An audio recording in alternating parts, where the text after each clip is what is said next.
आईने जवां मर्दां हक गोई वो बेबाकी, आईने जवां मर्दां हक गोई वो बेबाकी, अल्लाह के शेरों को आती नहीं रूबाही। शहादत है मतलूब व मकसूद मोमिन, शहादत है मतलूब व मकसूद मोमिन, न माले गनीमत न किश्वर कुशाई। अजीज़ान गिराम वक़ार व हाज़रीन,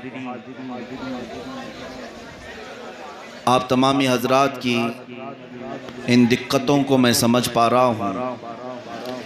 जगह की किल्लत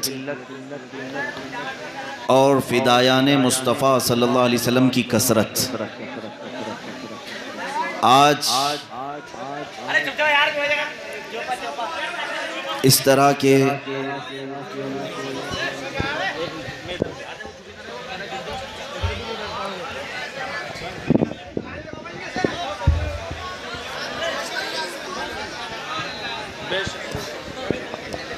इस तरह के ये मजमे, इस तरह के ये जलसे, ये सिर्फ तकरीर सुनने और सुनाने के नहीं होते, ये कुफरिस्तान के दिलों में खलबली मचाने वाले भी होते हैं। बेशक, बहुत खूब, क्या बात है, सुभान अल्लाह, बहुत अच्छा। आप ये न समझें कि दूर दराज से लोग सिर्फ स्टेज को देखने आए हैं या एक मुकर्रिर को सुनने आए हैं। ये मेरे मौला की मशीयत होती है कि वो मोमिनों का जम्मे गफ़ीर जमाता है और काफिरों के दिलों पर रौब तारी करता है। और कौन कहता है कि इस्लाम के चाहने वाले या मोमिनीन की जमात मर गई या मुरझा गई। मैं जिस इलाके में भी जा रहा हूँ जिंदा लोगों को देख रहा हूँ। क्या बात है, सुभान अल्लाह। और आज शहर मुराबाद के मुज़ाफ़ात का ये पीपल्स थाना तारीख़ रकम करेगा कि यहाँ हो सकता है कि आपके जलसों में शौरा पर, मुकर्रिरीन पर पैसे लुटाए जाते हों, नजराने दिए जाते हों, मगर मुझे उम्मीद है कि आज यहाँ से जाने के बाद मदीने के ताजदार की बारगाह में अपना खून पेश किया जाएगा। सुभान अल्लाह, सुभान अल्लाह, सुभान। माल से, नजरानों से अकीदतों का इजहार होता ज़रूर है, लेकिन एक आशिक़ रसूल की अकीदत का इजहार तो बारगाह मुस्तफ़ा में अपने जिस्म और अपने खून से पेश किया जाता है। मदीने की तारीख़ है मेरे अजीज़ों। मैं गुफ्तगू करता हूँ, आप तमामी हजरात से मैं अदबन अर्ज़ करूँगा। बड़े मोहतरम लोग हैं आप जो सुनने को आए और इस महफिल रसूल में बैठे हैं, जहाँ जिस तरह से लोग बैठे हैं या खड़े हैं उसी अंदाज से उन्हें रहने दें। इसलिए कि जंग के मैदान में सिपाही अपनी जगह छोड़कर हटता नहीं है। क्या बात है, क्या जो जिस कैफियत में है वो उसी कैफियत में रहे। ये तुम्हारे इम्तिहान की घड़ी है। जो खड़ा है वो हुजूर पाक के लिए खड़ा है, जो बैठा है वो हुजूर पाक के लिए बैठा है। सबका मकसद एक ही है। किसी को स्टेज नज़र आ रहा है, किसी को नहीं नज़र आ रहा है, बस वो इतना तसव्वुर कर ले जाए कि जिस दिन महशर में इसमें हाजिरीन का नाम पुकारा जाएगा तो मेरा नाम भी आ ही जाएगा। क्या बात है, बेशक। तो अब मुझे उम्मीद है कि आप हजरात शोर शराबा न करें, नज़र आए या ना नज़र आए, बात को समझने की और सुनने की कोशिश करें। मैं बहुत दूर रह कर के शहर मुरादाबाद पर फ़ख्र करता हूँ, और आप मुरादाबाद में रह कर के कितना फ़ख्र करना चाहिए अभी मैं अंदाज़ा बताता हूँ। उलमा की एक जमात यहाँ पर है, आप तमामी हजरात यहाँ पर मौजूद हैं।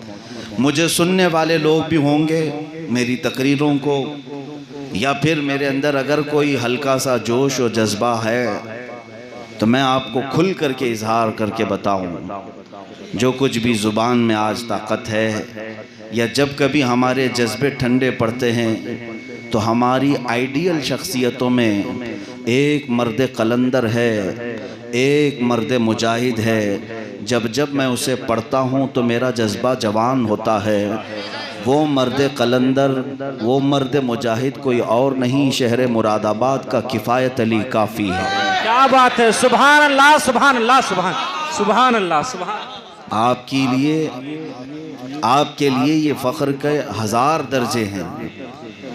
आप उस इलाके से वाबस्ता हैं जहाँ पर किफ़ायत अली काफ़ी जैसे लोग रहे हैं, जिनके जिस्म पर स्त्रियाँ फेरी गईं, जिनके ज़ख्मों पर अंग्रेज़ों ने नमक छिड़का, मगर उस हालिम हक गो ने न अपने फ़ैसले से टलने का इरादा किया, न ही अपने दीन मुस्तफ़ा में किसी को सुराख मारने की इजाज़त दी। उस मर्द मुजाहिद ने यह साबित कर दिखाया कि हमारी जानें और हमारे जिस्म दिए ही गए हैं शरीयत मुस्तफ़ा की हिफाजत के लिए। मैं आज आपको बताता हूँ, मैं अपनी गुफ्तगू में आगे बढ़ूँगा। दुनिया हमेशा ये चाहती है कि इसको दबा दें, उलमा की ज़ुबान को बंद कर दें। आज आप क्या समझते हैं कि मैं यहाँ बड़ी आसानी से आ गया? मेरे पीछे भी एक बहुत बड़ी कार फरमाइयाँ रहती हैं और मैं हर जगह इजहार नहीं करना चाहता। खैर ठीक है, वो अपनी कोशिश कर रहे हों, कर दें। मेरा जुर्म क्या है, मेरा कसूर क्या है? मैं किसी मिंबर पर बैठ करके अगर मेरे नबी के शान में होने वाली गुस्ताखियों को बर्दाश्त न करके इजहार कर लिया, जो हर मुसलमान का दर्द है, जो हर मोमिन का दर्द है, लेकिन जानते हैं आप, अगर मैंने इजहार कर भी दिया तो गोया कि इनके दरमियान एक इतना बड़ा जुर्म करार पा गया कि सुबह से शाम तक स्कूटनी के लिए दिल्ली से लेकर मुंबई तक कमेटियां तश्कील दे दी गई कि इनकी तलाशी लो, इनको बैकिंग कौन करता है, इनको सपोर्ट कौन करता है, इनकी फ्रेंड लिस्ट तलाश करो कि ये इतना तकरीरों में बोलते कैसे हैं, कौन सी सियासी पार्टी इनके पीछे है, कौन से नेता लोग इनके आगे पीछे हैं। कसम रब्बे जुल जलाल की, आज तक मिजाज सियासत का आया ही नहीं, अल्हम्दुलिल्लाह। इसलिए कि हमें बुजुर्गों से ये सुनने को मिला है, उसको कुर्सी की ज़रूरत नहीं होती जिसके पास आयतल कुर्सी होती है। सुभान अल्लाह सुभान अल्लाह। अल्हम्दुलिल्लाह, हम आयतल कुर्सी के आलिम हैं। मौला ने हमें जो कुर्सी अता की है वो 5 साल भीख मांगने पर भी नहीं मिलती है। खैर, मैं यहाँ अर्ज़ ये करना चाहता हूँ कि इस ज़माने में भी आप क्या समझते हैं कि करबला ख़त्म हो गया, यजीद का दौर ख़त्म हो गया? हर ज़माने में यजीद आता है और हर ज़माने में करबला जैसे हालात पेश आते हैं। और अगर मोमिनीन की जमात, आप सबसे कहता हूँ और उलमा से भी, शरीयत ताहिरा की हिफाजत के सिलसिले में हम में से किसी की जान जाती है या हमारे जिस्मों को कोई नुकसान पहुंचता है तो हरगिज़ ये न समझना कि हमारी शिकस्त हो गई, इसलिए कि हमारी तारीख़ ये बताती है इस्लाम जिंदा होता है हर करबला के बाद।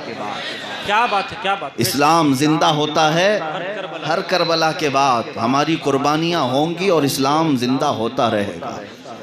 मैं बात ये अर्ज़ कर रहा था, ताकत व क़ुव्वत के नशे में चूर मुझ जैसे एक कमतर आदमी के लिए बड़ी बड़ी कमेटियां तश्कील देकर स्कूटनी पर लगा दी जाएं।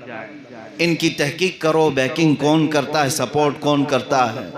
मेरे अजीज़ों, एक फ़ख्र की बात मैं ये अर्ज़ करूं, जिन लोगों ने मुझे मैसेज दिया था, मैं उनसे ये कहा कि जाकर उन तमाम तहकीकात करने वालों से कह दें, उनकी नाक ज़मीन पर रगड़ जाएगी, ज़िंदगी गुजर जाएगी, उन्हें ये पता न चल सकेगा कि बैकिंग करता कौन है। सुभान अल्लाह सुभान सुभान। सपोर्ट करता कौन है। हाँ, तुम तहकीक कर लेना, ये मेरा चैलेंज है, ये मेरा दावा है। पूरी ज़िंदगी तहकीक करके न ला सकोगे, इसलिए कि हमारा अकीदा तो ये है, ए मुसलमानों, तुम यहाँ की बात कर रहे हो, यहाँ की बात कर रहे हो, हम तो इस अकीदे में जीते हैं कि क़यामत के दिन भी, महशर के मैदान में भी हम ये अकीदा लेकर के जीते हैं, ढूंढा ही करेंगे सदर क़यामत के सिपाही। क्या बात। ढूंढा ही करें सदरे कयामत के सिपाही, वो किसको मिले जो तेरे दामन में छुपा हो। सुभान अल्लाह सुभान। नारे तकबीर, नारे तकबीर, नारे रिसालत, मसलके आला हजरत।